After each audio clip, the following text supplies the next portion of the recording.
एक समय की बात है जब वीर योद्धा विशाल ने अपने गांव को शैतानों के आतंक से मुक्त कराया।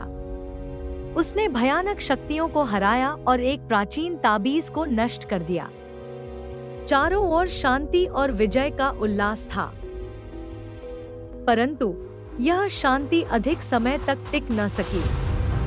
एक दिन अचानक आकाश में अजीब अनजाने रंग फैलने लगे। उसी क्षण एक पुराना धूल भरा ग्रंथ अपने आप खुल गया।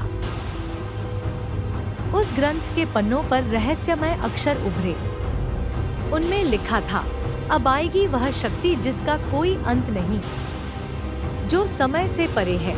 यह शक्ति थी काला शक्ति, जो स्वयं को समय, मृत्यु और प्रकाश से भी ऊपर मानती थी।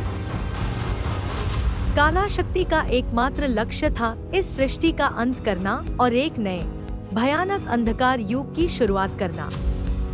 उसकी शक्ति इतनी विशाल थी कि केवल बाहुबल उसका सामना नहीं कर सकता था। विशाल यह जानता था। उसने हिमगिरी पर्वत की ओर प्रस्थान किया, जहां प्राचीन ऋषि अग्निदेव निवास करते थे। ऋषि से उसने उस अनंत शक्ति को रोकने का मार्ग पूछा। ऋषि अग्निदेव ने गहन ध्यान के बाद कहा, अनंत शक्ति का विनाश नहीं होता पुत्र, पर उसे सीमित किया जा सकता है ज्ञान से, संयम से और स्वयं के बलिदान से। विशाल ने ऋषि के वचनों को हृदय में उतारा। उसने अपने अहंकार का त्याग किया, गहन ध्यान और तपस्या से अपने भीतर की दिव्य ऊर्जा को जगाया। वह अब केवल योद्धा नहीं, बल्कि ज्ञान और संयम का प्रतीक था।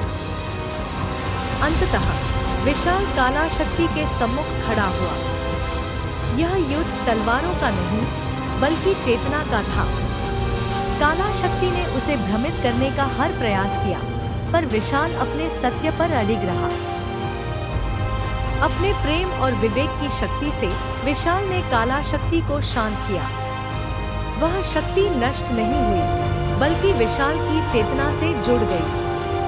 अब विशाल विनाश का नहीं, बल्कि ब्रह्मांडीय संतुलन का प्रतीक बन गया। यही है सच्ची शक्ति का रहस्य।